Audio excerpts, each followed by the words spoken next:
بسم اللہ الرحمن الرحیم. السلام علیکم ناظرین, میں ہوں عاصمہ شرازی. پروگرام ہے فیصلہ آپ کا. آج ایک بہت اہم ڈیولپمنٹ آئی ہے. سابق وزیر اعظم اور چیئرمین پی ٹی آئی کے خلاف ایک اور معاملہ جو ہے وہ سامنے آیا. پہلے سے بھی یہ معاملہ تھا, لیکن اب اس کے اقبالی بیان کی صورت میں, یا یوں سمجھیے کہ وعدہ معاف گواہ کی صورت میں, ان کے بہت ہی قریبی ساتھی معتمد خاص, ان کے پرنسپل سیکرٹری اعظم خان کا ایک تحریری اقبالی بیان جو ہے وہ سامنے آ چکا ہے, جو کہ انہوں نے میجسٹریٹ کے سامنے مبینہ طور پر دیا ہے.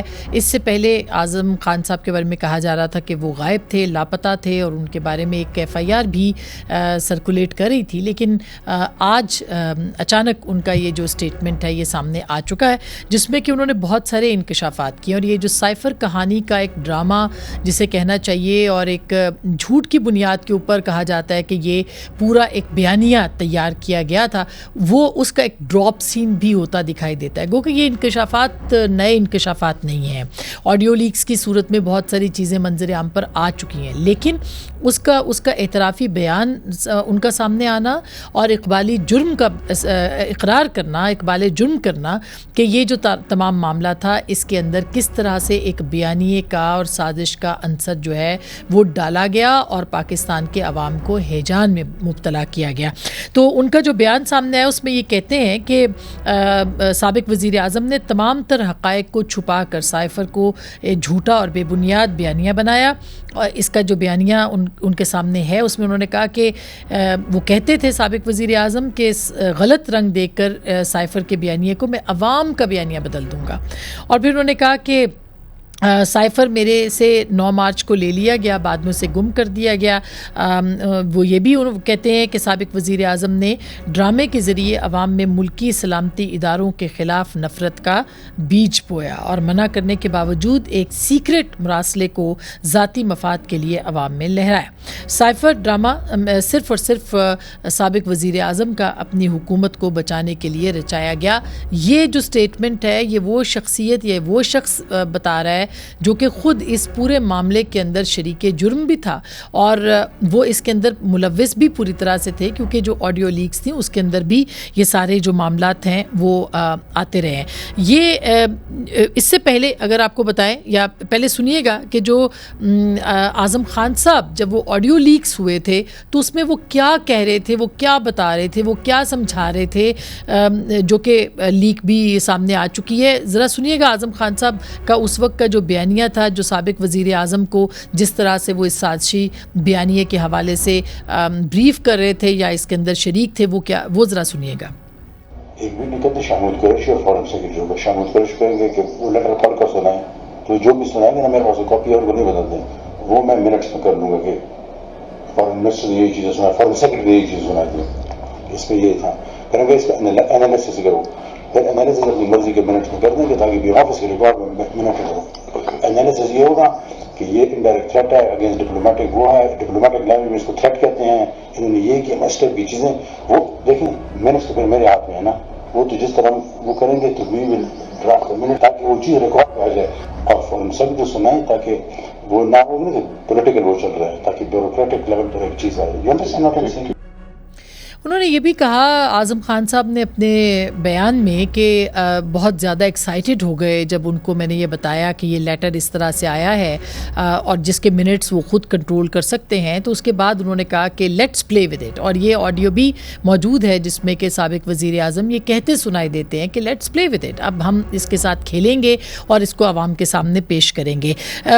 یہ وہ پھر ان کا یہ کہنا کہ اس بیانیے کو جس طرح سے تشکیل دیا گیا, پھر آپ کو یاد ہوگا کہ اس میں سابق آرمی چیف کو جو جنرل باجوہ کو جس طرح سے میر جعفر, میر صادق کے القابات جو ہیں ان سے نوازا گیا, اور اس کے بعد یہ سارا معاملہ تب آتا ہے, اس کا ایک بیک گراؤنڈ جو ہے وہ تب پس منظر سامنے آتا ہے, جس میں کہ سمجھنے میں زیادہ آسانی ہوگی کہ فروری میں تحریک عدم اعتماد جو تھی وہ آ چکی تھی, اور اس کے بعد 8 مارچ کو یہ ایک سائفر آتا ہے. یہ سائفر جس کے اندر سخت زبان استعمال کی جاتی ہے, جس پہ کہ ڈیمارش کرنے کی بات ہوتی ہے اور پھر ڈیمارش کیا بھی جاتا ہے حکومت پاکستان کی طرف سے، لیکن اس کے بعد یہ بیانیے کو اس عدم اعتماد کی تحریک کو پیچھے ہٹانے کے لیے سامنے لایا جاتا ہے اور یہ کہا جاتا ہے کہ یہ رجیم چینج ہے، حقیقی آزادی ہے، غلامی نامنظور اور امریکہ مخالف جتنے بھی معاملات تھے وہ آپ نے دیکھے۔ انیشلی اس کے اندر بھی جو ایک بریفنگ تھی اس میں سابق وزیر اعظم یہ کہتے ہوئے سنائی دیتے ہیں کہ مبینہ طور پر سنائی دیتے ہیں کہ یہ جو ساری معاملات ہیں اس کے اندر ہمیں اس کو سامنے لے کے آنا ہے اور اس کو اس کے ساتھ جوڑنا ہے۔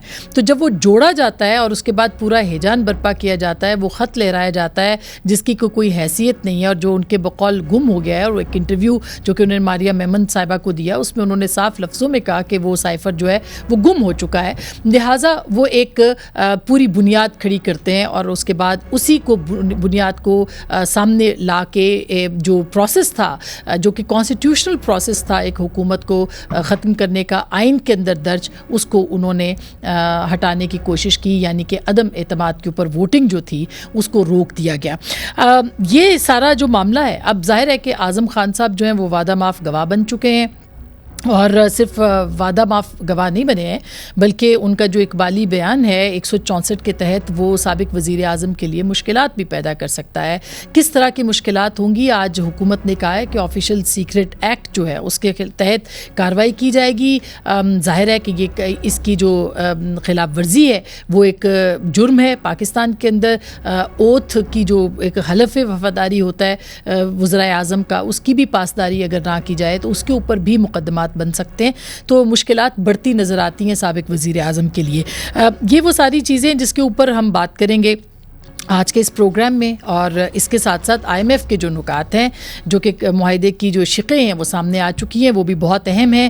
نگران سیٹ اپ بننے والا ہے اور وہ بھی کس طرح سے عمل درآمد کرے گا۔ 3 سیاسی جماعتوں سے آئی ایم ایف نے ایشورنس بھی لے لی ہے کہ کس طرح سے اس پورے معاہدے کو آگے لے کے بڑھنا ہے۔ یہ جو معاہدہ ہے اس کے اندر بھی پالیسی کا اتار چڑھاؤ، اس پر عمل درآمد جو ہے اس کو متاثر کر سکتا ہے۔ یہ کہا گیا ہے کشیدہ سیاسی ماحول میں اور ریونیو میں اضافے کے لیے ٹھوس اقدامات کی یقین دہانی جو ہے وہ حکومت پاکستان نے کروائی ہے یا ریاست پاکستان نے کروائی ہے، اس پہ عمل درآمد کرنا ہے۔ اور پھر آئی ایم ایف کے مطابق ملک کو بیرونی فائنینسنگ کے جو خطرات ہیں جو غیر معمولی طور پر زیادہ ہیں اس کو بھی مد نظر رکھنا ہے۔ مہنگائی کم کرنے کے لیے مانیٹری پالیسی کو مزید سخت کرنا ہوگا۔ اسٹیٹ بینک سے حکومت پاکستان اب قرضہ نہیں لے سکتی ہے اور اس کا آغاز 3 سال پہلے معاہدے میں ہوا تھا، اب اس کے اوپر عمل درآمد یقینی بنانا ہے۔ زراعت اور تعمیرات کے شعبوں پر ٹیکس عائد کرنا ہے۔ توانائی کے شعبے کی سبسڈی بتدریج کم کرنی ہے۔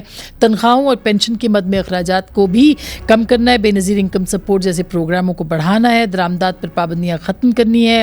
کرنسی کی جو شرح تبادلہ ہے مارکیٹ کے مطابق اس کو رکھنا ہے۔ نئی ٹیکس ایمنیسٹی اسکیم جاری نہیں کی جا سکے گی اب کے بعد، اور ٹیکس چھوٹ یا ٹیکس مراعات بھی جاری نہیں ہو سکیں گی۔ بہت سخت یہ ساری شرائط ہیں۔ ایک آگ کا دریا ہے اور ڈوب کے جانا ہے ریاست پاکستان کو۔ کہاں کہاں کتنے کمپرومائزز ہو سکتے ہیں، عمل درآمد کتنا ممکن ہے، سیاسی جماعتوں نے کیسے یقین دہانی کروائی ہے، بہت سارے اور موضوعات ہیں۔ اور ٹیکس کے حوالے سے جو ریفارمز ہیں کیا وہ سیاسی حکومتیں کر سکتی ہیں یا وہ کیئر ٹیکر سیٹ اپ کو کرنا پڑے گا۔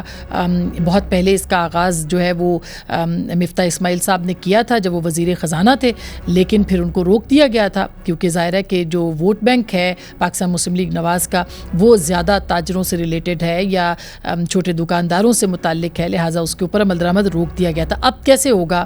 نئی آنے والی حکومت کیا کر سکتی ہے؟ کون بنائے گا نئی حکومت؟ کیئر ٹیکر سیٹ اپ میں کیا معاملات ہوں گے؟ تو آج ہم نے دعوت دی ہے خصوصی طور پر سابق وزیر خزانہ اور بہت ہی قابل شخصیت ہے ڈاکٹر مفتاح اسماعیل صاحب، ان سے ہم بات کریں گے۔ السلام علیکم۔ بہت شکریہ۔ وعلیکم السلام۔ چونکہ آپ ایک سیاسی شخصیت بھی ہیں اور وزیر خزانہ بھی رہے ہیں تو دونوں موضوعات پہ بات کریں گے۔ سب سے پہلے تو آفیشیل سیکرٹ ایکٹ اور یہ جو اعظم خان صاحب کا بیان سامنے آیا ہے سائفر کے حوالے سے، اس پہ آپ کا رد عمل جاننا چاہتے ہیں کہ کیا ہے؟ ایک بڑی عجیب سی کوئنسیڈنٹ کی بات ہے کہ جب امریکہ میں ٹرمپ ایک بڑے پاپولسٹ لیڈر تھے، باتیں پاپولر کرتے تھے، بڑے بڑے بلند و بالا وعدے کرتے تھے اور کبھی سچ کبھی غلط سچ، اس قسم کی باتیں کرتے. جب وہ ہارے الیکشنز تو انہوں نے ایک وہ مار کٹائی ہوئی، آپ کو یاد ہے 6 جنوری کو امریکہ کے اندر، چونکہ امریکہ میں کبھی نہیں ہوئی تھی، کانگریس کے اندر لوگ پہنچ گئے وغیرہ وغیرہ. یہاں پہ آپ نے 9 مئی دیکھا اسی ٹائپ کا. اب ایک ٹرمپ کے اوپر کیس امریکہ میں آفیشیل سیکرٹس ایکٹ وہاں کا جو ہے جس کے اندر وہ کچھ ایسے ڈاکیومنٹس لے گئے جس میں امریکہ کا ایران کے اوپر جنگ کرنے کی اگر کوئی کیا اگر جنگ ہوتی ایران سے تو کیا ان کی اسٹریٹجی تھی وہ ساری آؤٹ لائن کری ہوئی تھی, کس طرح ان کا وار پلاننگ تھی. تو وہ سب تو اب یہاں پہ جو ہے اس کی جو زیادہ ضرورت ہوتی ہے, جو زیادہ امپورٹنٹ ہے اس سائفر کا, کہ اس میں وہ کوڈ ہوتا ہے جس کے تحت ہم سیکریٹلی بات کرتے ہیں اپنے سفیروں سے. تو اس لیے وہ ہم چاہتے ہیں کہ وہ نہ نکلے, نہیں تو لوگوں کو پتہ چل جائے گا کہ یہ کوڈ کیا ہے, تو ہر ہمارا ڈاکیومنٹ جو ہے وہ پبلک ہو جائے گا. تو اس لیے یہ ضرور تھا. اور اس میں پبلک ہوا بھی, اس میں بہت ساری چیز. آپ تو وزیر خزانہ تھے, آپ کے سامنے تو بہت سی چیزیں آئی ہوں گی. ڈپلومیٹیکلی کتنا نقصان ہوا, اور خاص کر کے اینٹی امریکنزم جو ایک لانے کی کوشش کی گئی پاکستان کے اندر چیزیں, اس کے اوپر کتنا نقصان؟ دیکھیے پاکستان میں ایک اینٹی امریکنزم تو تقریباً ہے, پہلے سے موجود, اور یہ بھی نہیں ہے کہ امریکہ جو ہے کوئی بہت ہمارا بالخلوص دوست ہے. وہ بھی ہم سے دوستی رکھتا ہے جب اس کا مطلب ہوتا ہے, کچھ اس دنیا میں یہی ہوتا ہے. اور یہ بات بھی درست ہے جو کہ نیشنل سیکیورٹی نے بھی کہی تھی کہ امریکہ نے کہ جو ڈپٹی سیکرٹری اسٹیٹ تھے ڈونلڈ لو, انہوں نے آ کے ہمارے سفیر سے یہ کہا تھا کہ دیکھو آپ کی حکومتیں یہ چیزیں کر رہی ہیں جس کو ہم پسند نہیں کرتے. ٹھیک ہے, ہماری حکومت ہے, ہماری مرضی امریکہ پسند کرے یا نہ کرے, یا کوئی بھی ملک پسند کرے یا نہ کرے. تو جیسے ہم مثال کے طور پہ ہم اگر رشیا سے تیل خریدتے ہیں یا رشیا سے گندم خریدتے ہیں تو ہم خریدتے ہیں. تو ہم یا چین سے اگر ہمارے دوستی ہے تو وہ ہے, امریکہ کو پسند ہے کہ نہیں, ہم اپنا انٹرسٹ دیکھتے ہیں. لیکن وہاں سے یہ بات کرنی کہ وہ ہمیں ہٹا رہے تھے, اور اگر ہٹا رہے تھے تو وہ خود آ کے کیوں بتائے گا آپ کو. اور اس پہ حکومت پاکستان نے احتجاج بھی کیا, ڈیمانڈ بھی کیا, وہ کیا اس پہ, اس بات پہ بڑے دنوں بعد, بہت دنوں پر, کچھ 3 ہفتے کی تاخیر کے بعد, کہ آپ کو یہ بات نہیں کرنی چاہیے, ہماری مرضی ہے ہم جو بھی جس طرح پالیسی کریں. لیکن یہ کہنا کہ آپ ہمیں ہٹا رہے تھے اور پوری اپوزیشن ملی ہوئی تھی اور سارے فوجی اور سب کچھ باجوہ صاحب اور سب ملے ہوئے تھے امریکہ کے ساتھ, یہ تو زیادتی ہے. اور یہ جو بات لکھی گئی تھی وہ تو اس وقت کے فورن ایمبیسڈر US ایمبیسڈر نے لکھی تھی, پاکستانی آدمی نے لکھی تھی. تو اس کو اتنا بات کو وہ بڑھانا اور جھوٹ اس میں عنصر ڈالنا کہ جس کا کوئی وہ نہیں تھا, جس کے اوپر پھر بعد میں انہوں نے یہ بھی کہا کہ اٹس بیہائنڈ می. امریکن نے ایک فائنینشیل ٹائمز کو انٹرویو دیا, it's over as far as my self is concerned, it's over. یہ بھی انہوں نے کہا, بات کو ختم کر دیا ایک جملے کے اندر. دیکھیں اس کے اندر کچھ اور چیزیں شامل تھی کہ خان صاحب نے پھر ایک 40 یا 50 ہزار ڈالر پر مہینے کی PTI نے ایک وہاں پہ امریکہ میں لابنگ کمپنی رکھی ہوئی ہے جو ان کے فورن جریدوں سے انٹرویو وغیرہ ہوتے ہیں وہ بھی کرواتی ہے. وہاں پہ کانگریس کے لوگوں سے وہ لابی بھی کرتے ہیں. جو زلمے خلیل داد صاحب بار بار خان صاحب کے حق میں جو قصیدے لکھتے ہیں ٹویٹر پہ, وہ بھی اس میں شامل ہیں. وہ جو 40-50 ہزار ڈالر مہینے کے ان کو دیے جاتے ہیں. تو وہ ان کو یہ تھا کہ بھئی میں امریکہ سے بنا کے رکھوں وغیرہ وغیرہ, اور میں نے لڑائی کر لی ہے تو یہ کر لیں. لیکن یہ والی جو پہلی والی بات ہے وہ ایک دم بے بنیاد ہے کہ امریکہ نے کوئی ان کے خلاف عدم اعتماد کی موومنٹ میں کوئی شامل تھا نمبر 1, اور کہ اپوزیشن جو تھی وہ اس کے ساتھ کلوٹ کر رہی تھی. یہ بات تو درست نہیں ہے بالکل. اور رجیم چینج کا تو آپ کو یاد ہوگا نا, جس میں کہ جو عدم اعتماد کر رہے تھے ان کی اپنی جماعت کے لوگ, یعنی تحریک انصاف سے الگ, ان کے خلاف ووٹ کرنا چاہ رہے تھے, ان کو غدار قرار دیا گیا, ان کے گھروں کے باہر مظاہرے کیے گئے, ایون صحافیوں کے اوپر الزامات لگائے کہ وہ رجیم چینج کے اندر جو ہے ملوث رہے ہیں. تو یہ پھر خود ہی بھانڈا جو ہے پھوٹ گیا. آپ کو لگتا ہے کہ اب کارروائی بھی ہوگی, اور کیا ہو سکتی ہے کارروائی؟ میں یہ سمجھتا ہوں کہ یہ اس کا سیاسی طور پر ایک خان صاحب کو جواب دینا پڑے گا. لیکن اس وقت جو 3 کیس ہیں ان کے اوپر, ایک جو 190 ملین پاؤنڈ انہوں نے کسی کو واپس کر دیے, 60 ارب روپے جو ہے, ایک وہ کیس بہت زیادہ میں سمجھتا ہوں کہ مضبوط کیس ہے. اور ایک وہ خان صاحب کی ایک سیاست تھی اور صحیح تھی اس بات پہ کہ میں کرپٹ نہیں ہوں اور کرپشن نہیں ہونی چاہیے. اس بات پہ تو کوئی بحث نہیں ہے, دو رائے نہیں ہے. ان کے بعد یہ مزید یہ کہتے تھے کہ میرے علاوہ باقی سارے کرپٹ ہیں, نواز شریف, زرداری وغیرہ وغیرہ سارے کرپٹ ہیں, اور صرف تم مجھے لے آؤ گے تو کرپشن ختم ہو جائے گی, ملک اچھا ہو جائے گا. خان صاحب آئے, کرپشن بھی ختم نہیں ہوئی لیکن ملک بھی اچھا نہیں ہوا. تو اگر آپ نے ساری سیاست اس بات پہ کی ہے کہ ملک میں کرپشن نہیں ہو, اور پھر آپ کی بیگم صاحبہ جا کے کسی سے جولری لے لیتی ہیں, یہ جواہرات لے لیتی ہیں, تو یہ بات تو معیوب ہے نا. آپ یہ تو نہیں کہہ سکتے کہ آپ نے کرپشن نہیں کری ہے. اور وہ جب ٹیپ آئی تھی اس کی تو وہ بات ہوئی تو انہوں نے فرمایا کہ یہ ٹیپ جعلی ہے, یا فورینزک کرواؤ یا نہ کرواؤ یا وٹ ایور. تو سوال یہ نہیں ہے, سوال یہ ہے کہ ٹیپ جعلی ہے, ٹیپ کو چھوڑ دیں. سوال اتنا ہے کہ کیا آپ کی بیگم صاحبہ آپ کے وزیر اعظم ہوتے ہوئے لوگوں سے جولری لیتی تھی یا پیسے لیتی تھی؟ تو بس اتنی سی بات ہے. اس کے اگلا سوال تو پوچھنے کی ضرورت نہیں. اگر اس کا جواب ہاں میں تو کرپشن تو وہیں پہ پروو ہو جاتی ہے. تو سیاستدان کے لیے بڑا جو میدان ہوتا ہے وہ سیاسی میدان ہوتا ہے. اور یہ خان صاحب کی یہ والی پہلی والی ڈیل ہے, اور جو دوسری توشہ خانہ کی ڈیل ہے جس میں انہوں نے گھڑیاں بیچیں, اور نہ صرف بیچیں لیکن انہوں نے ایک اور چیز کی کہ وہ جو گھڑی میرے خیال سے 10-15 کروڑ روپے کی تھی اس کو 5 کروڑ روپے کا دکھا کے اس کا 20% دیا, 2 کروڑ دیے جو بھی, اور پھر آپ نے گھڑی وہ 19-20 کروڑ میں بیچی. تو وہ بھی ہے کہ یار اگر آپ سارا دن بات کرتے ہیں کہ یہ بھی کرپٹ ہے اور وہ بھی کرپٹ ہے اور اس کا بھتیجا بھی کرپٹ ہے اور اس کا سالہ بھی کرپٹ ہے, اور آپ کے گھر میں کرپشن ہو رہی ہے, آپ خود کرپشن کر رہے ہیں, تو پھر وہ آپ کی جو مین خان صاحب کی جو سیاست ہے نا اس کو ضرب پڑتا ہے. تو میں سمجھتا ہوں کہ یہ دونوں کیسز توشہ خانہ کے اور یہ جو ہے جو 190 ملین پاؤنڈ کا, یہ 2 کیسز خان صاحب کے لیے زیادہ مشکل ہیں.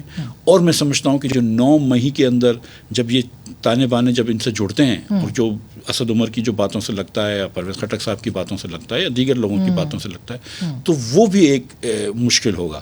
اس والے کا مجھے نہیں پتا کہ کتنا یہ پولیٹیکلی ڈیمیجنگ ہوگا. آئی ایم ناٹ شیور کہ اس میں سنا کہ بہت سے لوگوں کے بیانات جو ہیں وہ منظر عام پر آ چکے ہیں. فیصل وابڈا صاحب نے کہا ان کے جو قریبی ساتھی تھے ان کے بھی اس حوالے سے اور 9 مئی کے حوالے سے اقبالی جرم جو ہے سامنے آئے ہیں. لیکن آفیشیل سیکریٹ ایکٹ کے تحت آرٹیکل 6 کا مقدمہ وہ بھی وفاقی حکومت بناتی ہے, کابینہ بناتی ہے اگر بنتا ہے تو, یا پھر یہ ہے کہ جو یہ جھوٹ کا مقدمہ, یعنی کہ آپ نے جھوٹ بولا, ایک جھوٹ کی بنیاد کے اوپر بیانیہ بنایا, اس پہ ڈسکوالیفیکیشن کا بھی کہا جا رہا ہے, جو کچھ قانونی ماہرین سے بات ہوئی. میں یہ سمجھتا ہوں کہ اگر آپ جو بات تھی نا وہ کہ ایک دن کسی پی ٹی آئی کے لیڈر نے ایک پوڈ کاسٹ میں جو بات کی تھی, بھائی امریکہ, باجوہ صاحب نے امریکہ کو کہا, پھر امریکہ نے باجوہ صاحب کو کہا, پھر اس نے اس کو کہا, پھر اس نے اس کو کہا. تو وہ یہ بات جو ہے نا, اگر پی ٹی آئی کے لوگوں سے بھی آپ پوچھیں نا تو وہ بھی دل سے نہیں مانتے کہ ان کے خلاف کوئی امریکہ نے کنسپریسی کی تھی. صدر صاحب نے ہمیں جب انٹرویو دیا تو اس میں انہوں نے کہا کہ میں کنونسڈ نہیں ہوں کہ یہ کوئی بیرونی سازش تھی جو کہ ہوئی. اور میں تو جب اپوزیشن کا حصہ تھا جب یہ ہوا ہے, میں آپ کو یقین سے دلا سکتا ہوں کہ کوئی بیرونی سازش نہیں تھی. اور یہ پی ڈی ایم کی تو موومنٹ 1 سال سے چل رہی تھی, پتہ نہیں کہاں ہر جگہ پہ تو جلسے کیے تھے. تو یہ کوئی سازش نہیں, تو یہ پی ٹی آئی کے ووٹر کو بھی پتہ ہے کہ یہ سازش نہیں ہے. تو اس لیے یہ پولیٹیکلی ڈیمیجنگ ہو سکتا ہے, صرف اعظم خان صاحب کے بیان سے نہیں, اگر اور بھی لوگ بیان اس طرح کے سامنے آتے ہیں تو پولیٹیکلی ڈیمیجنگ ہو سکتا ہے. آفیشیل سیکرٹس ایکٹ کا کیس پہ وہ ڈسکوالیفائی ضرور ہو سکتے ہیں, لیکن میرے خیال سے سزا وغیرہ اس پہ, لیکن میرے خیال سے جو اچھے کیسز ہیں, میں اب یہ سمجھتا ہوں اسٹرانگ سے مراد یہ نہیں ہے کہ یہ پروف ہو سکتا ہے, وہ نہیں. اسٹرانگ سے مراد یہ کہ توشہ خانہ کا کیس اور القادر ٹرسٹ والا, یہ جو القادر ٹرسٹ والا کیس ہے, یہ جو 2 کیس ہیں نا, وہ ان کی سیاست کو ایک دم بیس پہ جا کے ضرب پہنچاتے ہیں کہ ہاں آپ کی بات درست ہے کہ ایمانداری ہونی چاہیے, ہاں آپ کی بات درست ہے کہ لوگوں کو چوری نہیں کرنی چاہیے, لیکن پھر اگر آپ کی بیگم صاحبہ جو تھیں وہ لوگوں سے پیسے لیتی تھیں, اگر وہ لوگوں سے جویلری لیتی تھی, تو اس کو آپ کیسے سمجھاتے ہیں, یہ بڑا مشکل ہو جائے گا. یہ ابھی دیکھیں نا, اس سے ایک چھوٹی سی بات کر کے پھر ہم ذرا تھوڑی معیشت کے اوپر بھی آئیں گے کہ فواد صاحب سے بھی اسی طرح کے اسٹیٹمنٹس لینے کی کوشش کی گئی تھی سابق وزیر اعظم کے خلاف, لیکن انہوں نے نہیں دی تھی. تو اعظم خان صاحب کا فواد حسن صاحب کا بہت کمپیریزن چل رہا ہے اس وقت, کچھ آپ کہیں گے, پھر میں ذرا معیشت پہ آؤں. دیکھیں 2 باتیں, ایک تو اس میں فواد کی یہ تعریف ضرور ہے کہ فواد 2.5 سال بے گناہ جیل میں رہے, اور جو بھی جیل کی صحبتیں کاٹیں, لیکن کوئی انہوں نے وہ اف نہیں کی. یہ فواد کی تعریف ضرور ہے. لیکن دوسری بات یہ ہے کہ اگر آپ فواد سے پوچھتے بھی کہ بھئی نواز شریف نے کیا کیا ہے, تو فواد سے آج آپ اور میں اور آپ نجی محفل میں ان کے ساتھ بیٹھ سکتے ہیں, تو فواد آج بھی کہتا ہے کہ نواز شریف نے کچھ نہیں کیا ہے. مطلب نواز شریف کے بارے میں تو نہیں ہے نا کہ اس نے کسی سے جوٹری لے لی یا کچھ کر دیا. تو مطلب اور تو یہ بات بھی ہے کہ مطلب دباؤ ان پہ بھی تھا, بالکل تھا, اور وہ ان کو کہا گیا کہ فواد کے اوپر بالکل دباؤ تھا, اور فواد 2.5 سال جیل میں رہے. بالکل. اچھا مفتاح صاحب, اب یہ جو IMF ہے یہ اب آپ سے یقین دہانیاں کروا رہا ہے, یعنی مختلف تینوں جماعتوں کے ساتھ الگ ہے, نگران سیٹ اپ میں بھی کچھ کرنا پڑے گا. آج اس کی جو تفصیلات آئی ہیں, یہ سب کچھ جو ہے یہ ڈویبل ہے؟ بہن دیکھیں, ڈویبل کرنا ہوگا. آپ نے فرمایا تھا اپنے ابتدائی میں کہ یہ ایک آگ کا دریا ہے اور ڈوب کے جانا ہے, لیکن اگر یہ آگ کا دریا ہے تو دوسری طرف جو ہے وہ اس سے بھی گنونا آگ کا جنگل ہے. تو ہمارے پاس اس وقت کوئی آپشن اچھا نہیں ہے, اور غریب لوگ تو پس رہے ہیں آج بھی, مہنگائی آج بھی مار رہی ہے. ہم کو بہرحال جو ہے وہ چیزیں اپنی ٹھیک کرنی ہوں گی. اگر ہماری پاکستان ایئر لائن مثال کے طور پر 90 سے 100 ارب روپیہ سال میں نقصان کر لے، لیکن ہم نہ اس کو پرائیویٹائز کریں، نہ اس کا کچھ سد باب کریں، تو یہ IMF کا قصور تو نہیں ہے. اگر ہم پاور سیکٹر کے اندر 1200 ارب روپے کا نقصان کریں لیکن ہم اس کو پرائیویٹائز نہ کریں، ہم اس کے اندر چوری ختم نہ کر سکیں، ہمیں پتہ ہے کہ ہم حکومت کے اندر رکھ کے یہ ٹھیک نہیں کر سکتے، مگر ہم پھر بھی پرائیویٹائز نہ کریں، یہ IMF کا قصور تو نہیں ہے. IMF آپ کو کیا کہتا ہے کہ یار اگر آپ کی کاسٹ بڑھ گئی ہے پاور کی، اگر آپ کی لاگت بڑھ گئی ہے تو پھر آپ وہ پاس آن کر دیں، کیونکہ آپ کے پاس تو پیسے نہیں ہیں. اگر آپ اپنی طرف سے دیں گے قرض لے کر، تو قرض اتنا آپ لے چکے ہیں کہ آپ کو نہ دنیا بھی قرض دینے کے لیے تیار نہیں ہے، پاکستانی بھی قرض دینے کے لیے تیار نہیں ہے. تو جب آپ اتنا مہنگا قرض لیتے ہیں، اور یہاں تک کہ آج آپ کے پاس جو آپ ٹیکس لیتے ہیں اور صوبوں کو جب پیسے دے دیتے ہیں، اور جب آپ کے پاس موصولات بچتی ہیں، اس سے تو آپ قرض کے سود بھی نہیں دے سکتے. تو اب آپ کیا کر رہے ہیں؟ یہ تو ہم اس ملک اپنے اس پیارے ملک کو اس نہج پہ لے کر آ گئے ہیں کہ جہاں IMF جو باتیں بتا رہا ہے وہ کڑوی ضرور ہے، لیکن یہ کڑوا سچ ہے. یہ کڑوی گولی نگلنی پڑے گی. جی، مطلب یہ کڑوا سچ ہے. یہ ہماری کوتاہیاں ہیں کہ ہم یہاں پہ لے کے آئے. لیکن یہ جو اسٹیٹ بینک سے متعلق ہے، کیونکہ اس پہ بہت ریومرز بھی ہیں کہ اب خود مختاری آپ کے ہاتھ سے گئی ہے، آپ پیسے نہیں، ان سے قرض نہیں لے سکتی حکومت پاکستان اپنے ہی بینک سے، اور 3 سال پہلے یہ معاہدہ ہوا تھا عمران خان صاحب کے دور میں. تو آپ کو کیا یہ کتنا خطرناک ہے یہ بات؟ دیکھیے، ہوتا یہ ہے پریکٹیکلی پاکستان میں کہ حکومت کو جب قرض لینا ہوتا ہے تو ہم پرائیویٹ بینکوں سے جاتے ہیں. اب بینکوں کے پاس بھی پیسے نہیں ہوتے ہم کو قرض دینے کے لیے، تو بینک ایک دن پہلے اسٹیٹ بینک سے قرض لیتے ہیں، اور پھر اسٹیٹ بینک سے ایک دن پہلے قرض لے کے دوسرے دن ہمیں دے دیتے ہیں. اور میں سچ مچ یہ بتا رہا ہوں کہ 1 دن یا 3 دن کے پہلے فرق ہی ہوتا ہے، ٹھیک ہے. اور ان کو اس کا 1% اس کا وہ انٹرسٹ ملتا ہے، اور جو 1-8%، اور وہ ان کا رسک بھی ہوتا ہے، وہ ایک قسم سے ہے.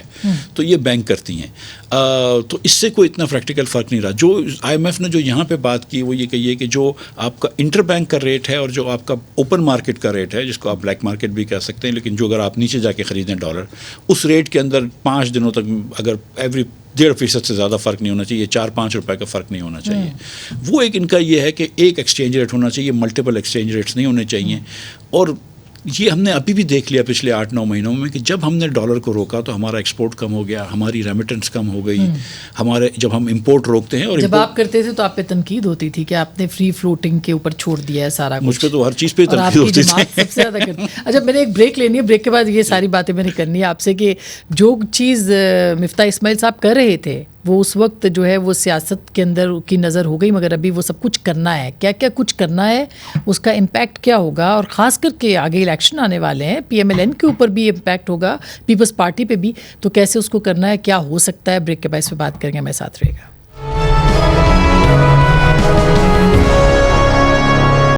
ویلکم بیک ناظرین، ایک دفعہ پھر آپ کو خوش آمدید کہتے ہیں.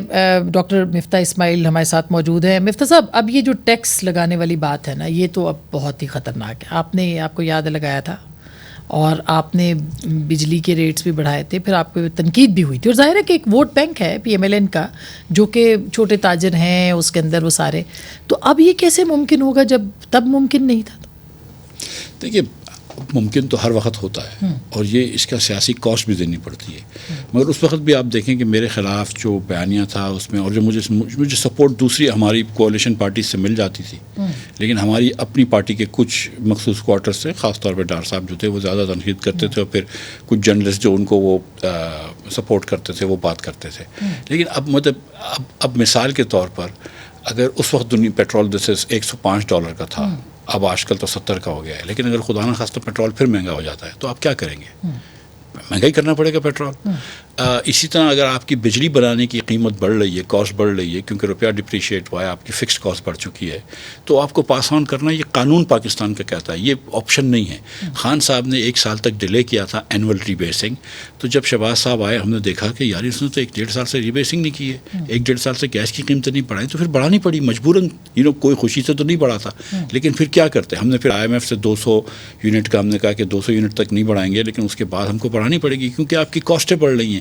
تو اب طریقہ یہ نا کہ دیکھیں، مسئلہ یہ ہوتا ہے کہ پاکستان میں اگر آپ نے مئی جون میں بجلی بنانی ہے، بجلی بہت مہنگی بنتی ہے اس وقت، لیکن پھر اس کا جو بل ہے وہ اگست کے اندر اس کے پھر فیول چارجز آتے ہیں. تو وہ اب کہیں نہ کہیں کاسٹ تو دینی پڑتی ہے آپ کو. یا تو پھر آپ ان چیزوں کو پرائیویٹائز کریں.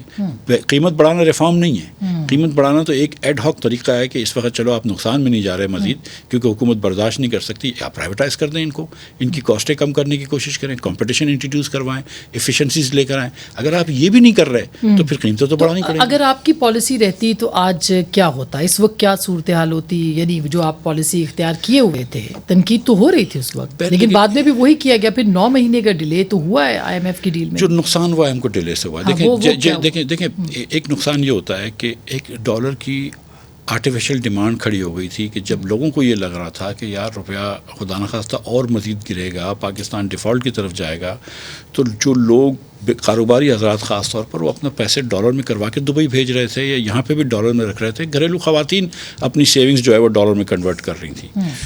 اب جب ڈیفالٹ کا خطرہ ٹل گیا ہے تو اب یہ چیزیں ختم ہوں گی. پھر ہم کو خرچے کرنے ہوتے ہیں پاکستان میں, بچوں کی شادیاں کرنی ہوتی ہیں, دیگر چیزیں ہوتی ہیں, تو لوگوں کو پھر روپے کی ضرورت پڑتی ہے. تو پھر وہ واپس آئے گا تو آپ کو دیکھے گا کچھ دنوں بعد کہ ڈالر کی ڈیمانڈ کم ہو جائے گی اور یہاں پہ نارمل بزنس شروع ہو جائے گا. اس کے بعد آپ کے پاس بہت سارے فارن کمپنیز جو تھیں وہ پاکستان سے کتر رہی تھیں کہ یار ان کو آرڈر نہ دو کیونکہ یہ اگر ڈیفالٹ ہو جائیں گے تو سپلائی نہیں کر سکیں گے. تو وہ جو چلے گئے تھے وہ بھی واپس آئیں گے. تو میں یہ سمجھتا ہوں کہ اگر ہم اس IMF پروگرام کے ٹریک پہ رہے تو میں سمجھتا ہوں کہ بہتری کے چانسز بہت زیادہ ہیں. تو رہنے کے لیے تینوں جماعتوں سے ایشورنس بھی لی ہے IMF نے. تو ابھی تو نگران کیئر ٹیکر سیٹ اپ آ جائے گا, پھر وہ کیسے اس کو کنٹینیو کریں گے؟ آپ کو لگتا ہے کہ ساری ریفارمز جو ہیں وہ کیئر ٹیکر سیٹ اپ کے دوران ہوں گی کیونکہ پولیٹیکل لوگ تو یہ سب کام نہیں کر سکتے؟ سارے ریفارمز کیئر ٹیکر زمانے میں ہو نہیں سکتے. لیکن کچھ ریفارمز تو 1 سال میں نہیں ہو سکتے, 2-3 سال لگتے ہیں. ہم کو ضروری ہے کہ IMF کے ایک اور پروگرام میں جایا جائے. تو 9 مہینے بعد ہم وہیں کھڑے ہوں گے جو آج سے 20 دن پہلے کھڑے تھے. لیکن اس سے پہلے انشاءاللہ ہم 9 مہینے کے اندر IMF کا پروگرام کر لیں گے. تو اگر آپ کے الیکشنز جیسے کہ نومبر سے فروری کے درمیان کبھی ہو جاتے ہیں, نومبر میں ہو جاتے ہیں, تو اگر حکومت آ جاتی ہے جنوری تک تو وہ پھر نیگوشیٹ کر سکتی ہے اس سے پہلے کہ مارچ اپریل میں یہ IMF کا پروگرام ختم ہو. ہم نئی حکومت جو ہے وہ آ کے نیگوشیٹ کر لے ایک اور پروگرام, اور پھر وہ جو نئی حکومت آئے گی ایک 5 سال کا مینڈیٹ لے کر, پھر اس کو جا کے بجلی کے اندر اصلاحات کرنے پڑیں گے, دیر پا اصلاحات, سوچ سمجھ کے اصلاحات. یہ نہیں کہ صرف خرچے بڑھا دینے ہیں اور آپ نے پروجیکٹس لگا دینے ہیں, بلکہ آپ کو سوچنا ہے کہ اس کی فائنینسنگ کیا ہوگی, اس کا ایکسٹرنل فائنینسنگ پہ امپیکٹ کیا ہوگا, کیا یہ پروجیکٹ جو ہے یہ اتنے ڈالرز جنریٹ کر سکے گا. یہ چیزیں سوچ کے آپ پرائیویٹائز کیا کر سکتے ہیں. PPI ہے, پاکستان ریلویز ہے, پاکستان اسٹیل ہے, لیسکو, تمام ڈسکوز ہیں, جنریشن کمپنیاں, ان کو آپ بیچ دیں, اس سے آپ کچھ ڈیٹ کم کریں, اور اس کے بعد آپ ان کے اندر ملک میں ایفیشنسی آئے گی. جب یہ بجلی سستی ہوگی, ملک میں ایفیشنسی آئے گی, تو پھر آپ کے پاس بیرونی ملک کی سرمایہ کاری آئے گی جس سے آپ کی برآمدات بڑھیں گی. اس کے علاوہ کوئی حل نہیں ہے, کوئی اور شارٹ کٹ نہیں ہے. تو آپ کو لگتا ہے اس کے لیے الیکشن جو ہے نظر آتے ہیں آپ کو ہوتے ہوئے, یا پھر یہ کہ فروری مارچ میں کہیں جا کے الیکشن ہو جائے, اس دوران کیئر ٹیکر سیٹ اپ اگلے پروگرام پہ چلا جائے, یا آپ کو الیکشن نظر ہی نہیں آ رہے؟ نہیں, دیکھیں میں یہ سمجھتا ہوں کہ یہ تو حکومت گئی میرے خیال سے 8-10 اگست کے کچھ تاریخ میں, اور پھر اس کے بعد 3 مہینے شاید ملتے ہیں کیئر ٹیکر کو. کیئر ٹیکر جو ہے وہ پہلا آپ کا ریفارمز کر سکتی, پہلا آپ کا IMF کا وہ کر سکتی, ریویو کروا دے گی, اور دوسری ٹرانچ لے لے گی, آپ کو پروگرام میں رکھے گی, اور اگلے پروگرام کے لیے نیگوسیشن شروع کر سکتی ہے. ایک فریم ورک بات شروع کر سکتی ہے. اس درمیان کہیں بھی الیکشن ہو جاتے ہیں, نومبر میں الیکشن ہو جاتے ہیں, دسمبر میں ہو جاتے ہیں, تو ایک نئی حکومت آ جائے گی, 1-8 مہینے کے اندر وہ جب پیر جما لے گی تو پھر وہ جا کے فردر نیگوشیٹ وہی کر سکتی ہے, اور جو 3 سال کا IMF پروگرام ہوگا اور جو ریفارم ہوگی وہ تو نئی حکومت ہی کر سکتی ہے. تو میرا جو سادہ سوال ہے کہ آپ کو الیکشنز ہوتے نظر آ رہے ہیں؟ جی یعنی IMF کی وجہ سے بھی آپ کو الیکشن نظر ہوتے؟ سینٹ کے الیکشنز بھی آپ کے مارچ میں ہیں, تو اس کے لیے اسمبلیوں کا ہونا ضروری ہے, چاروں اسمبلیوں کا. جی, تو ایک تو لوگ یہ کہتے ہیں کہ یار مارچ سے پہلے تو الیکشنز ہونے ہیں. میں جو الیکشنز میں کہہ رہا ہوں کہ نومبر میں ہی ہو جاتے ہیں الیکشنز, تو ہو سکتا ہے 2-4-8 دن نومبر نہیں دسمبر میں ہو جائیں, وہ کوئی نئے سینسس کی کچھ کنٹراورسی ہے اس کو دیکھنا پڑے گا. لیکن میرے خیال سے تو الیکشنز مجھے تو نظر آ رہے ہیں کہ نومبر میں ہو سکتے ہیں. کیونکہ IMF کے پروگرام کا بھی یہی کہا جا رہا ہے نا کہ ان کی بھی یقین دہانی, یعنی پروگرام آیا اس لیے کہ یہ یقین دہانی تھی کہ اگلی حکومت آ کے پھر طویل المدتی پروگرام جو ہے وہ طے کرے. جی, یہ تو 9 مہینے کا ایک اسٹاپ گیپ میجر ہے, اسٹینڈ بائی ایگریمنٹ دیا ہوا ہے انہوں نے, اور اس کے اندر آپ اپنا ٹرانزیکشن کر لیں, نومبر تک الیکشن کرا لیں, اگلی حکومت آ جائے گی, پھر وہ اپنے پیر جما کے پھر IMF سے یہ لازم ہی ہوا کہ اسی لیے آپ کو لگتا ہے پولیٹیکل جو پارٹیز ہیں جو پہلے ایکسٹینشن کی بات کر رہی تھیں, اسمبلی کی مدت بڑھانے کی بات کر رہی تھیں, اب وہ کہہ رہی ہیں کہ جلد سے جلد الیکشنز جو ہیں وہ کروا دیے جائیں. میرا نہیں خیال ہے کہ IMF کے پروگرام کی وجہ سے کہہ رہی ہیں. شاید میں سمجھتا ہوں کہ وہ یہ سوچ رہی ہوں گی کہ یہ الیکشن کا وقت آ گیا ہے اور تیاری ہو چکی ہوگی ان کی, تو وہ کہہ رہے ہوں گے کہ ہم الیکشن میں چلے جائیں. ہو سکتا ہے یہی سوچ ہو ان کی. وہ ری امیجن پاکستان کہاں, وہ بھی کوئی ری امیجن کر رہے کہ نہیں کر رہے؟ اب ری امیجن پاکستان کی جب جتنی ضرورت تب تھی, آج اتنی ہی ضرورت ہے. جو لوگ سمجھتے ہیں کہ IMF پروگرام جو ہے وہ ہم نے گول کر لیا اور میچ جیت گیا, وہ ایسا نہیں ہے. IMF پروگرام سے تو اب ہم کو یہ وقفہ ملا ہے کہ ہم اپنے ملک میں ریفارمز کریں اور اپنے ملک کو بہتر کریں. اور آج اگر ہم یہاں پہ کھڑے ہوئے ہیں کہ جہاں ہمارا پاسپورٹ جو ہے خدا نخواستہ, بلکہ ایکچولی عراق سے اور سیریا سے بہتر ہے, لیکن عراق سے اور افغانستان سے برا ہے صرف, ٹھیک ہے. آج ہماری آدھے بچے اگر اسکول میں نہیں ہیں, آج اگر پاکستان میں 65 لاکھ بچے پیدا ہو رہے ہیں جن کے لیے نہ کلاس روم ہمارے بنا سکتے ہیں 1 لاکھ, یا جن کے ٹیچرز نہیں رکھ سکتے, تو ہم نے کوئی بہت اچھی حکمرانی تو نہیں کی ہے نا. تو اس پاکستان کے مرتبہ آپ کو پھر سے سوچنا پڑے گا, جب آپ نے 90% پاکستانیوں کو ہینڈ ٹو ماؤتھ رکھا ہوا ہے. 70-80% پاکستانی جو 40-50 ہزار روپے سے کم کما رہا ہے, وہ اپنے 3 بچے کو کھانا نہیں کھلا سکتا ہے 3 ٹائم کا اچھی طرح. اور اگر دوائی اگر خدا نخواستہ دینی پڑے تو پھر چوز کرنا پڑتا ہے کہ یا دوائی دے دوں یا اسکول کی فیس دے دوں. تو یہ پاکستان تو ٹھیک نہیں چل رہا ہے. تو جو ہم بات کر رہے ہیں کہ آپ لوکل ڈیولوشن کریں, اور اگر آپ ڈیولوشن نہیں کرتے تو پھر نئے پروونسز بنائیں. ہم یہ بات کر رہے ہیں کہ آپ اسکول کے اندر واؤچرز دیں تاکہ بچوں کے ایجوکیشن اسٹینڈرڈ صحیح ہو, جو چاہے حکومت کی اسکول بھیجے, نہیں چاہے. اب یہ شروع ہوگا دوبارہ الیکشن سے پہلے, آپ کو لگتا ہے کہ آپ کا یہ, میں یہ سمجھتا ہوں کہ جو ہم نے یہ باتیں کری ہیں, آپ دیکھیے گا کہ کیمپین میں دوسری سیاسی پارٹیاں وہ باتیں کریں گی. آج یہ باتیں ہو رہی ہیں پاکستان کے اندر کہ یہ پاکستان جو ہے اس کے اندر بہت سارے ریفارمز کی ضرورت ہے. یہ آپ پبلک سیکٹر انٹرپرائزز کے جو آپ سفید ہاتھی پال کے رکھے ہوئے ہیں, ہم اس کو افورڈ نہیں کر سکتے. اچھا, اس کے اوپر میں نے بات کرنی ہے کہ جو آپ کہہ رہے ہیں سفید ہاتھی, ان سب کو کس طرح سے ٹھیک کیا جا سکتا ہے. مثلا اسٹیل ملز ہیں اور یہ PIA اور یہ سب چیزیں, اور پھر آپ کا اپنا سیاسی مستقبل آپ کہاں دیکھتے ہیں. یہ ساری باتیں ہوں گی, لیکن ایک چھوٹی سی بریک کے بعد ہمارے ساتھ رہے گا.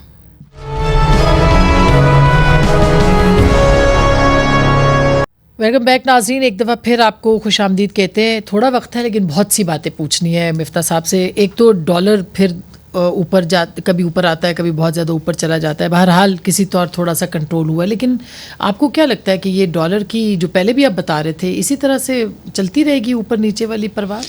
ایونچولی تھوڑی سی یہ جب خبریں آتی ہیں تو تھوڑا سا اوپر نیچے ریئیکٹ ہوتا ہے. ایونچولی کچھ دنوں میں اسٹیبلٹی آ جائے گی. اچھا, کسی بھی لیول پہ اسٹیبلٹی آ جائے گی. یہ اتنا بڑا مسئلہ نہیں ہے آپ کے خیال؟ میرا خیال ہے کہ اس کا اتنا بڑا مسئلہ ہے, نہ ہم کو اتنا زیادہ اس کے اوپر سوچنا چاہیے. اور اگر ہم اس کے اوپر نہ سوچیں زیادہ اور زیادہ پر دھیان نہ دیں تو ہمارا ایکسپورٹ بھی بڑھ جائے گا اور خود بخود چیزیں قابو ہو جائیں گی. ہم ڈالر جو ہے وہ ایک سمٹم ہے کسی اور بیماری کا, ہم کو وہاں پہ وہ دیکھنا چاہیے تو کہ ڈالر کو کنٹرول کرنے کے لیے. اور یہ جو آپ کہہ رہے تھے سفید ہاتھی ہیں بہت سارے ادارے, ان کو آپ کیسے, آپ کو فوری پرائیویٹائز کرنا پڑے گا؟ میں یہ سمجھتا ہوں, دیکھیں ہم نے بہت کوشش کر لی, مسلم لیگ نون نے, پیپلز پارٹی نے, پہلے مشرف صاحب, ٹھیک نہیں ہوئے. پچھلے سال بجلی کے مد میں 1300 یا 1400 ارب روپیہ حکومت نے دیا تھا, شاید پچھلے سے پچھلے سال عمران خان کے آخری سال میں. میرے خیال سے پچھلے سال بھی 1000 ارب روپے دیے ہوئے. یہ نقصان یہ ریاست برداشت نہیں کر سکتی ہے. تو ان چیزوں کو آپ پرائیویٹائز کر دیں. اچھا سا ایک ریگولیٹوری نظام ہونا چاہیے, اس کے لیے we have to think through کہ کس طرح ریگولیٹ کرنا چاہیے. اس میں اچھے اکانومسٹ اور دوسرے لوگ بیٹھے ہوں جن کو پتہ ہو کہ کس طرح بجلی کی پرائسنگ ہونی چاہیے. تو بجلی کو, گیس کی کمپنیوں کو, پیٹرول پمپ کی کمپنیاں, PSO, ان سب کو پرائیویٹائز کر دیں. اور سرمایہ کاری کا کیا کہیں گے؟ بہت سارے ایسے, جیسے اسٹیل مل کے اندر سرمایہ کاری کی بات ہو رہی تھی پچھلے دنوں, اسی طرح سے مختلف اداروں کے اندر بھی. اور پھر یہ سبز انقلاب کی جو بات ہوئی, یہ سبز انقلاب ہے یا سبز باغ ہے جو کہ حال ہی میں دکھایا گیا ہے کہ بھائی زراعت کے اندر اتنی سرمایہ کاری ہو سکتی ہے, یہ ممکن ہے؟ زراعت پاکستان کا یہ واحد سیکٹر ہے میرے خیال سے جو سب سے لو ہینگنگ فروٹ ہے. اگر ہم صرف کاٹن کے سیڈ کو بہتر کر لیں, GMO سیڈ لے آئیں, تو اس سے کاٹن کی وہ امپروو ہو جاتی ہے. اگر آپ دیکھیں تو کاٹن ہوا, چاول ہوئے, گندم ہوا, ہماری سب میں جو پر ایکڑ ایلڈ ہے وہ ہندوستان سے کم ہے. تو اگر ہم اچھے بیج لے آئیں یا اچھی فارمنگ ٹیکنیکس لے آئیں, اگر 1 لاکھ 1.5 لاکھ ایکڑ پہ آپ UAE کے ساتھ یا کسی مڈل ایسٹرن کنٹری کے ساتھ جو انویسٹمنٹ لے کے آئے, آپ ماڈرن طریقے سے فارمنگ کریں گے تو فارمنگ اچھی ہو جائے گی. اب پاکستان میں 6.5 کروڑ ایکڑ زمین ہے, 1 لاکھ ایکڑ سے اتنا فرق نہیں پڑتا ہے، لیکن اس سے پھر ٹیکنالوجی اسپریڈ ہوتی ہے، تو ساتھ والے فارم کو بھی پتہ چل جائے گا کہ یار وہ طریقوں کس طرح پانی پلا رہے ہیں، اب لوگ ڈرون سے بیج ڈالتے ہیں، دیگر چیزیں ہوئی ہیں. تو تھوڑا سا اگر ہم اس کے اندر فورن انویسٹمنٹ لے آتے ہیں تو بہت اچھا، اس کا بہت فائدہ ہوگا. کارپوریٹ فارمنگ وہ بھی خاص کر کے کہا جا رہا ہے کہ وہ فوج کے پاس ہی یہ شعبہ رہے گا، تو کیا اس کے اوپر بھی؟ فوج کے پاس ڈائریکٹلی اتنی اسکل نہیں ہے میرے خیال سے. ایک فورن انویسٹر اگر ان کے ساتھ ہو نا تو پھر یہ بہتر ہو سکے گا. اور اگر یہ کوئی فورن انویسٹر ٹیکنالوجی بھی لے کے آتا ہے، پیسے بھی لے کر آتا ہے اور پھر وہ انویسٹمنٹ کرتا ہے. سعودی عرب کے اندر میں پڑھ رہا تھا کہ ایریزونا کے اندر انہوں نے لاکھوں ایکڑ لیے ہوئے ہیں، لیز کرے ہوئے ہیں، جہاں سے وہ الفافا گرو کر کے اور سعودی عرب لے جاتے ہیں اپنی مویشی کے لیے. تو ہمارے پاس اتنی زمین پڑی ہے، اگر ہم تھوڑی سی زمین اس کے اندر استعمال کر لیں تو یہ ملک کے لیے بہتری ہو جائے گی. اور دیکھیں ایک ہمارا ایک سیکٹر ہے کارن، میز، جس کے اندر پاکستان کی ایلڈ اچھی ہے. اس کے اندر اچھی کی ایک بڑا وجہ یہ کہ ادھر ایک بڑی امریکن کمپنی کام کرتی رہی ہے بہت عرصے سے، اور وہ بہتر سیڈز لا کے فارمرز کو دیتی رہی ہے. اگر اس طرح ہم مکئی کا تو اس طرح اگر ہم اگر یہ کارپوریٹ فارمنگ کریں کاٹن کی مثال کے طور پر تو ایونچولی سیڈز پھیل جائیں گے. اچھا مفتاح صاحب، وقت کم ہے لیکن آپ کا سیاسی مستقبل یہ بڑا اہم سوال ہے. کیا کیئر ٹیکر سیٹ اپ میں خود کو آپ پلیس کر رہے ہیں یا اس کے بعد آپ نے الیکشن لڑنا ہے؟ ایک تو میرا سیاسی مستقبل بالکل اہم نہیں ہے. نہیں، بہت اہم ہے. میرے بچوں کے لیے اہم ہو سکتا ہے، ملک کے لیے نہیں ہے. نمبر ایک، میں الیکشن نہیں لڑوں گا. میں پہلے جب وزارت سے ہٹا تھا تبھی میں نے کہہ دیا تھا، اور جب سے میں نے ری امیجننگ شروع کی ہے تو میں یہ سمجھتا ہوں کہ میرا کام یہ ہے کہ میں جو تھوڑا سا تجربہ میرا ہے گورننس کا اور تھوڑی سی پڑھائی بھی ہے، تو اس بارے میں لوگوں کو بات کر سکوں کہ دیکھو یہ جو چیزیں ہم بات کرتے ہیں یہ عام سیاستدان بات نہیں کرتا کہ آپ اسکول کے اندر واؤچرز لے کر آئیں. ہم جو بات کرتے ہیں کہ یار ریولیوشن سیریس کرو یا نئے صوبے لے آؤ، ہر ڈویژن کو صوبہ کر دو. ہم جو دیگر چیزوں کی بات کر رہے ہیں کہ پرائیویٹائز کر دو ہر چیز کو، یہ کوئی سیاستدان نہیں بولتا. اچھا، کیئر ٹیکر سیٹ اپ میں بھی آپ کا کوئی وہ بہت سے لوگ اسلام آباد میں انٹرویوز دینے کے لیے آئے ہوئے. میں آپ کو یہ تو نہیں کہوں گی آپ انٹرویو دینے آئے ہیں، مگر آپ کا نام آپ ایک شو کیجیے جس پہ جو لوگ آئے ہوئے ان کی لسٹ دیجیے. میں نہیں آیا ہوں، اس لیے میں تو آپ کو پتا ہے کہ میرا گھر ہے اسلام آباد میں، تو اس لیے. اور پی ایم ایل این کے ساتھ آپ کے اچھے تعلقات ہیں، ہو سکتے ہیں؟ تعلقات میرے اچھے ہیں، کسی کے ساتھ کوئی خدا نخواستہ جھگڑا نہیں ہوا ہے، لیکن اب پی ایم ایل این اور میری تھوڑی سی سوچ بھی ڈفرینٹ ہے معاشی پالیسی پہ خاص طور پر.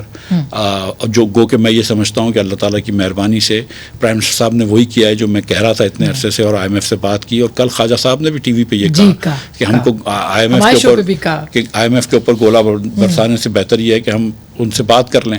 تو اور یہ دیکھا کہ آپ نے رزلٹ اچھا ہوا ہے، تو میری بات تو اللہ نے صحیح نکلی ہے. تو کوئی خدا نہ خواستہ دیں گے میں ابھی بھی مسلم لیگ کو نون کو جا کے ووٹ دوں گا، اور بٹ دیٹس اباؤٹ اٹ. کسی اور جماعت میں جانے کا کوئی ارادہ نہیں؟ یہ ری امیجننگ. میں شروع میں کہتا تھا، آج سے 10 سال پہلے میں کہتا تھا کہ میں تو صرف ایکچولی میں نواز شریف صاحب کی دوستی تھی اور ایک پیار تھا، ایک عزت تھی، تو اس کی وجہ سے میں سیاست میں آیا تھا. میں کوئی خاندانی کوئی جدی پشتی سیاستدان تو ہوں نہیں، تو میں تو اس لیے سیاست میں آیا تھا. اب وہ میاں صاحب سے وہ رابطہ نہیں رہا، چھوڑ دیں. بہت بہت شکریہ، تھینک یو سو مچ. ناظرین، مفتاح اسماعیل صاحب نے ظاہر ہے بہت پاکستان کے لیے کام کیا ہے، آئندہ بھی ہو سکتا ہے. اور